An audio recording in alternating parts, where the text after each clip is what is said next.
Pumunta ang mga bida, kasama sina Shona at Broly, sa isla kung saan gaganapin ang rematch ni Ash laban kay Broly. Samantala, ang Team Rocket ay nasa loob ng isang kuweba sa isla kung saan nakakita sila ng napakaraming pagkain. Namangha ang Team Rocket at naisip ni Meowth na maaari nilang imbitahan ang kanilang boss para sa hapunan at ideklara ang lugar na ito bilang kanilang bagong base.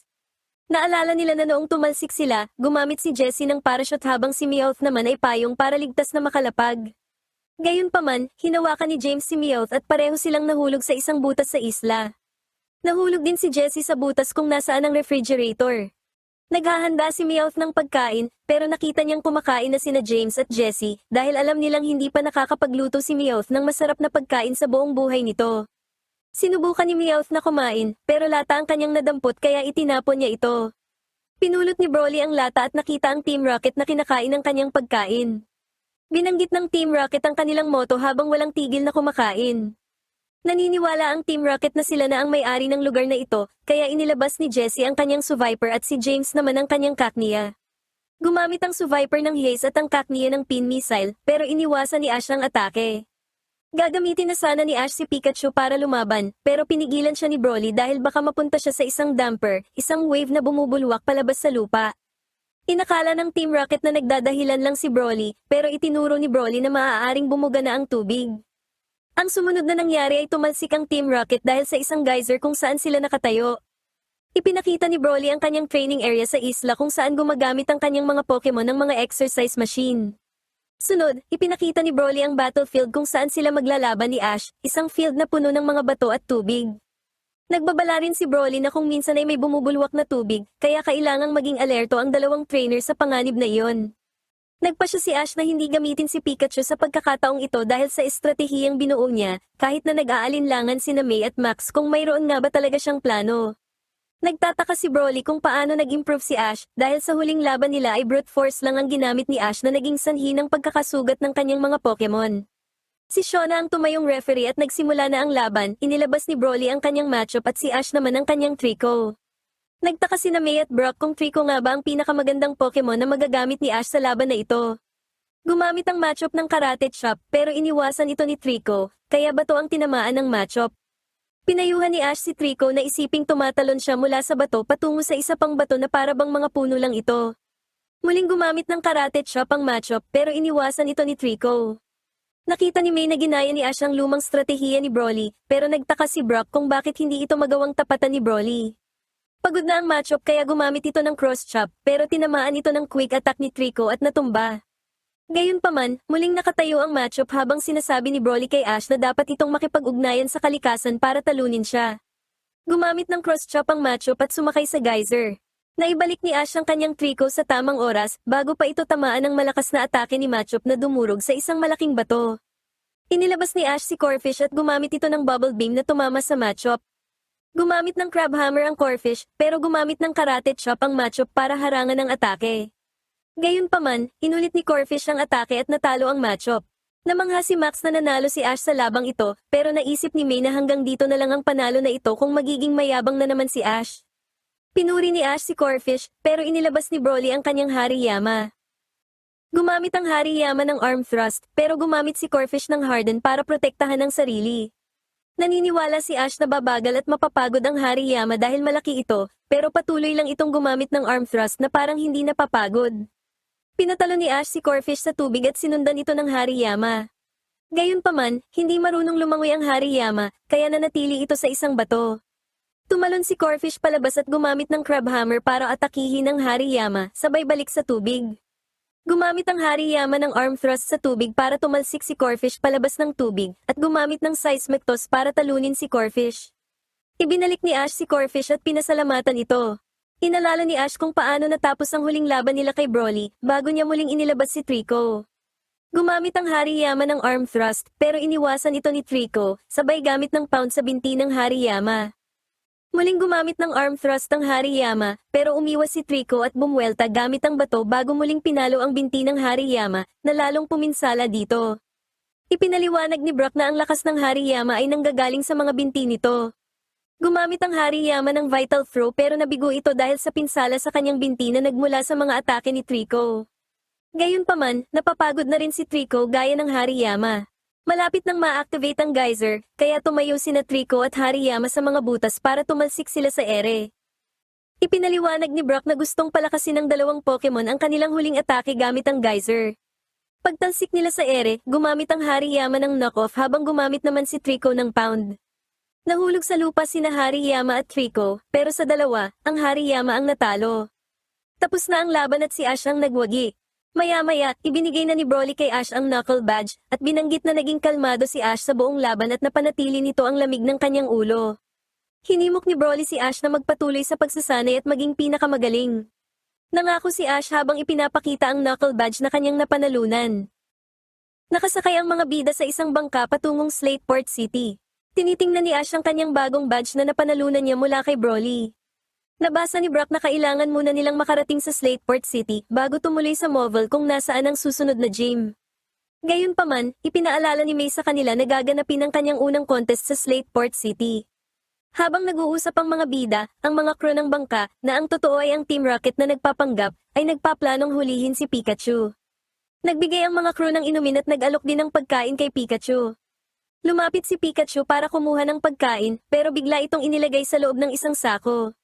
Inalis nina Jessie at James ang kanilang mga disguise habang ginagawa ang kanilang moto, na sinundan ni Meowth at ng Wobbuffet ni Jessie na lumitaw sa loob ng Magikarp submarine. Inilabas ni Ash si Corphish na hiniwa ang sako para palayain si Pikachu. Inilabas ni Jessie ang Suviper para gumamit ng Poison Tail, pero iniwasan ni Corphish ang atake at gumamit ng Crabhammer na tumalo sa Suviper. Inilabas ni May ang kanyang Beautifly na gumamit ng Gust para itulak ang Team Rocket sa submarine, na sinundan ni Pikachu na gumamit ng Thunderbolt para patalsikin sila palayo. Makalipas ang ilang sandali, napansin ni Brock na naubusan na ng gas ang bangka at wala ring radyo. May paparating na bagyo, kaya inanod ng mga alon ang kanilang bangka patungo sa isang abandonadong barko. Naramdaman ni Brock na parang may mali, kaya naghinala si Ash na ang barko ay matagal nang nakasadsad doon. Habang umaakyat sina Max, Ash, at Brock, nagpanggap naman si May bilang isang detective na tutuklas ng mga misteryo sa barko. Habang nasa barko, nakita ni Ash ang isa pang mas bagong bangka sa malapit, kaya napagtanto nilang may ibang tao sa loob. Isang lalaki ang lumabas ng barko at ipinakilala ang sarili bilang si Tommy.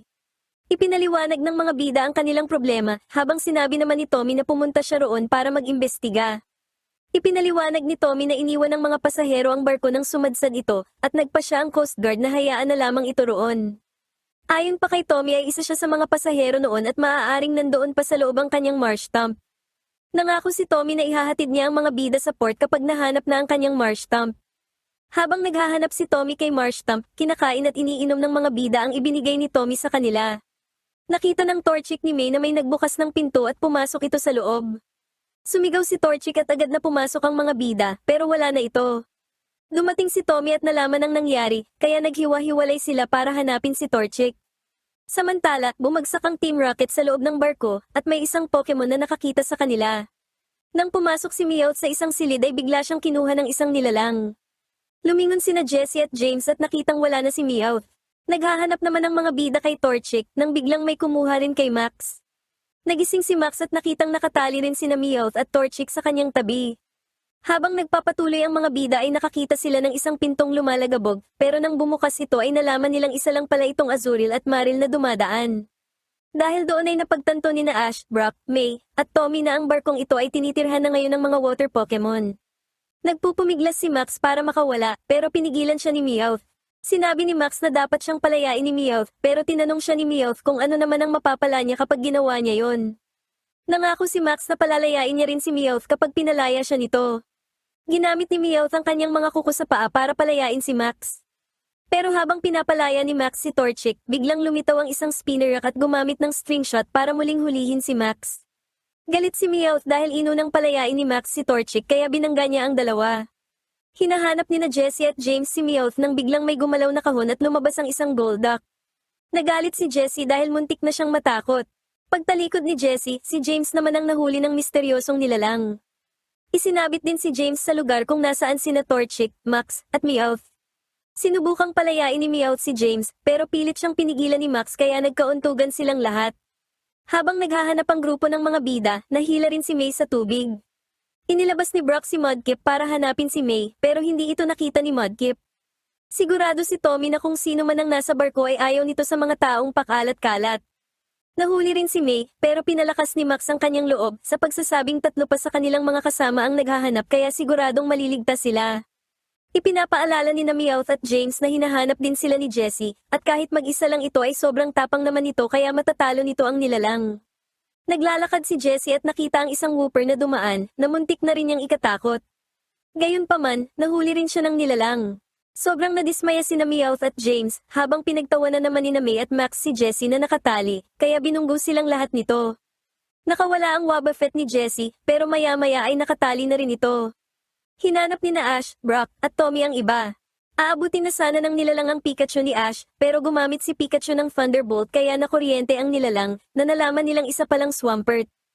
Umalis ang Swampert at sinundan nila ito. Gayunpaman, sumisid ang Swampert sa tubig kaya nawala ang bakas nito. Sinundan ni Mudkip ang Swampert at sumisid din sila kasunod ni Mudkip. Tumahon sila sa kabilang bahagi at nakakita ng isang bukas na pinto. Nang pumasok sina Ash, Brock, at Tommy sa loob, nakita nila ang lahat na nakatali. Inutusan ni Brock si Mudkip na gumamit ng water gun para putulin ang mga tali, pero inatake sila ng Swampert gamit ang Mudshot. Inilabas ni Ash si Corphish na gumamit ng Crab Hammer, pero mabilis itong natalo ng Iron Tail ng Swampert. Naniniwala si Tommy na ang Swampert ay ang kanyang Marshtomp na nag-evolve lang noong wala siya. Sinubukan itong amuhin ni Tommy, pero gumamit ang Swampert ng Mudshot. Hindi sumuko si Tommy, pero galit ang Swampert dahil inisip nitong iniwan siya ni Tommy. Ipinaalala ni Tommy sa Swampert na sumadsad ang barko at kailangang tumakas ng lahat, at inisip ni Tommy na magiging ligtas naman ang Marshtomp sa loob ng Pokeball nito kaya umalis siya na dala lamang ang kanyang bag, pero hindi niya intensyong iwan ito. Nang makita ng Swampert ang Mudkip, naalala nito ang mga araw noong Mudkip pa lamang ito hanggang sa maging Marshtomp, pati na ang pagsasanay nito kasama si Tommy para matutunan ang attack na Iron Tail. Sinabi ni Tommy na bumalik siya para hanapin ang Swampert kaya pinatawad na siya nito. Nang wala na ang panganib, pinalaya na ang lahat. Humingi ng paumanhin si Tommy sa abala, pero sinabi ni Max na wala lang yon. Ayaw palampasin ng Team Rocket ang pagkakataon na makahuli ng malakas na Swampert, kaya inilabas ni Jessie ang Seviper na gumamit ng Poison Tail. Inatake ng Swampert ang Seviper at agad itong natalo. Gumamit ang Swampert ng Hydro Pump na nagpatalsik sa Team Rocket palayo. Plano ni Tommy na ayusin ang lugar para sa mga water Pokemon na ginawa na itong tahanan. Sinuportahan ng mga bida ang ideya ni Tommy at umalis na sila patungong Slateport City.